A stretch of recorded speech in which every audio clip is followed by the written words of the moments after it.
On November 27, 2017, at a few minutes past 7 a.m., 22-year-old Jasmine Stevens was abruptly woken up in her dorm room by the continuous noises emitting from her phone.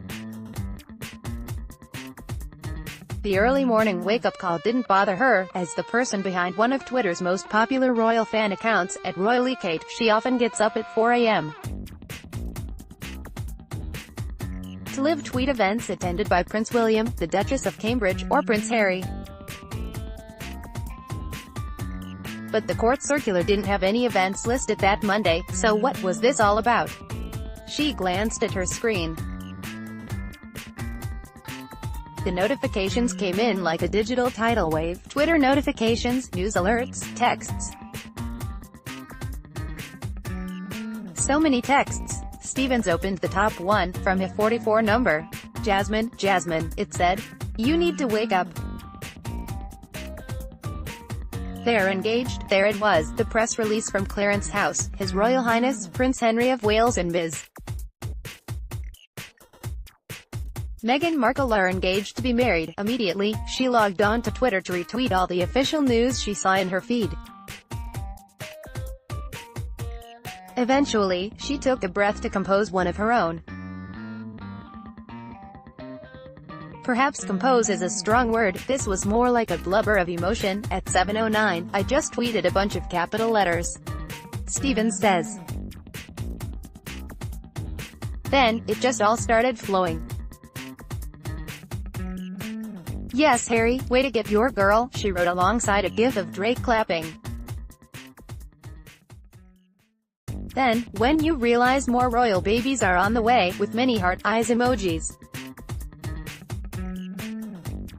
Then another, "I'm going to London." More than 240 years ago, America's founding fathers wrote the Declaration of Independence, a scathing edict against British rule under King George III, the history of the present King of Great Britain is a history of repeated injuries and usurpations, all having a meters and direct object the establishment of an absolute tyranny over these states, it reads. A prince, whose character is thus marked by every act which may define a tyrant, is unfit to be the ruler of a free people. With democracy instated in both countries, the monarchy our ancestors violently rebelled against isn't just tolerated in the United States, but beloved. Shows like The Crown and Downton Abbey dominate ratings, awards shows, and water cooler conversations. Kate Middleton and Princess Diana, even decades after her death, are frequent magazine cover stars. I think it's fair to say that the American people are quite fond of the royal family, President Obama said during a White House visit from Prince Charles in 2015. They like them much more than they like their own politicians, like, a lot more. Well, President Trump has a 43% approval rating among Americans, according to Gallup. Queen Elizabeth had an 82% approval rating in 2012. That number is surely higher now, with the watershed wedding of Prince Harry and Meghan Markle fast approaching. Oh, Prince Harry, the party prince turned hard on his sleeve royal who is marrying the beautiful, philanthropic, biracial American actress Meghan Markle. It's caused Anglophilia to hit a fever pitch. Twitter reports that the U.S. is the top country tweeting about the royal wedding, beating out Great Britain, Canada, France, and Brazil. Tilt, an online polling platform, found 53.9% of U.S. millennials adore the royal family, and even 35.6% would give up Netflix for a year if it meant they got a royal wedding invite. But perhaps the biggest sign of the royal obsession is the amount of Americans traveling to the United Kingdom for the wedding itself. According to Airbnb, more than 42,000 people are flocking to Windsor, England, the majority of which are Americans. But who are these people, and why are they spending their time, money, and energy to watch, from a distance, two foreign public figures tie the knot? I was 14 years old when I formed a minor obsession with Kate Middleton, then the girlfriend of Prince William. I'd put off homework for hours to read British tabloids on the internet, which, in the early aughts internet age, was a much more difficult feat than it is now.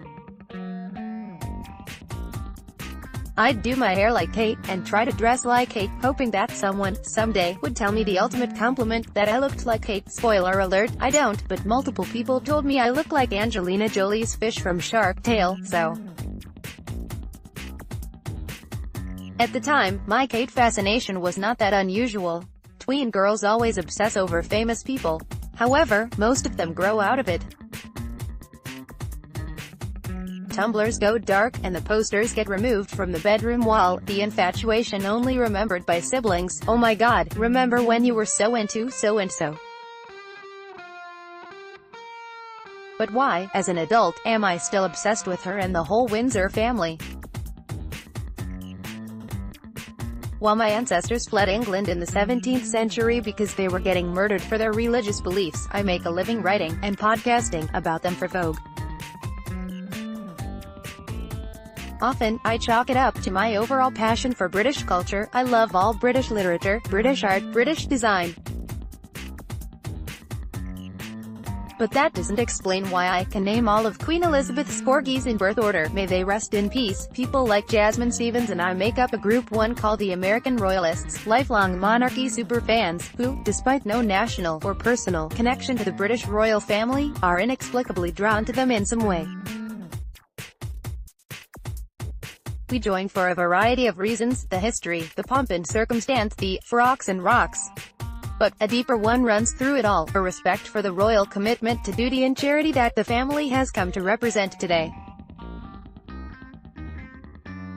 63-year-old Marlene Koenig's monarchist fascination really started at age 12. One day at the library, she got bored of the books in the teenage section. So she wandered into the biographies and grabbed a random title off the shelf. It was Elizabeth Longford's book on Queen Victoria. She needed her mother's permission to get it checked out that day, but the rest was history. Real, literal history. She has dedicated her life to chronicling European aristocracy, authoring a book on Queen Victoria's descendants, writing for Royalty Digest Quarterly, and starting a blog, Royal Musings.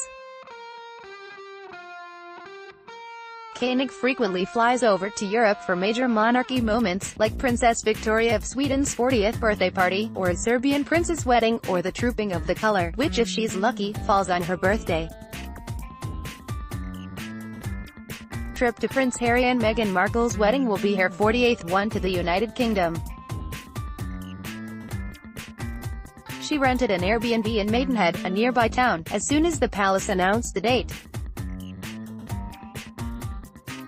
She might sleep in the streets of Windsor on a Friday night to make sure she gets a prime spot just in case. But don't worry, she'll come armed with a sleeping bag, mylar blankets, and peanut butter crackers. One must always bring those. This will be the last big royal wedding in the UK and Europe for some time. Koenig explains of her requisite attendance as a fan. If you look at Europe, the heirs are either adults already married with families, or heirs are kids. The only really eligible-ish heir to the heir is the second in line to the Liechtenstein throne. But that's just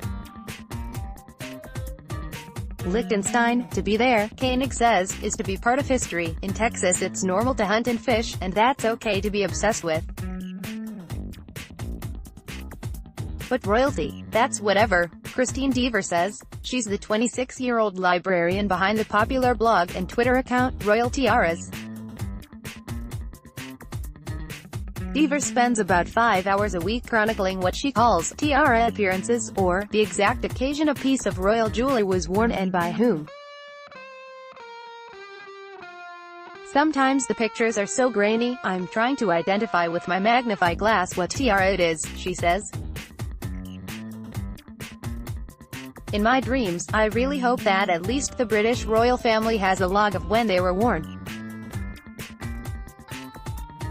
But I kind of just decided to take it upon myself. She can't pinpoint exactly when her royal obsession started, although one of her earliest memories is of her mother crying while watching Princess Diana's funeral.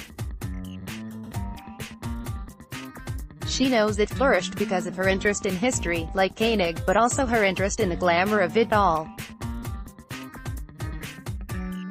Her past 3 birthdays have been princess-themed, as was her bridal shower. When Prince Harry and Meghan Markle got engaged, she immediately texted her mom. "Oh my god, we have to go," she said. Her mom pinged back, "Yes, let's do it." A few weeks later, Kensington Palace announced the wedding date early in the morning. By 10 a.m., she had her hotel reservations and plane and train tickets all booked. It wasn't just the promise of seeing a shiny headpiece that drove her to go, though. It was to see a group of people who changed her life.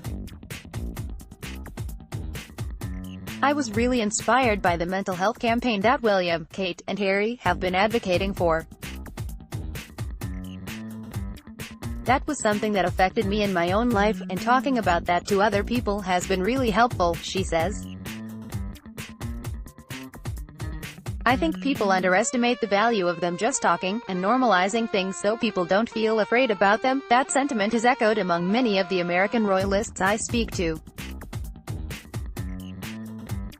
Less burdened than politicians, but more committed to the greater good than your average celebrity. British royals occupy a special plane in the public eye, and are mostly careful with that power. There have, of course, been some hiccups. Day after day, they open hospitals, shake endless hands, and advocate for charities. Take the dedication of Prince Philip. He spent nearly 70 years in public service before retiring last summer. I am really inspired by their philanthropy and the patronages they support. Some of their stories as people are really incredible," she says. Elizabeth Mann, who works at a non-profit in New York City and runs the blog Scandalous Women, got her obsession from her grandparents.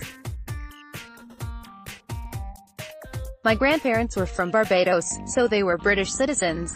My grandmother was always like, 'I love the Queen,'" she tells Vogue. It was a teenage crush on Prince Andrew, though, that really did her in. "I totally believed that, even before Meghan Markle, I'd be the first biracial woman to marry into the royal family," she jokes. She eventually got over Andrew, but not the monarchy.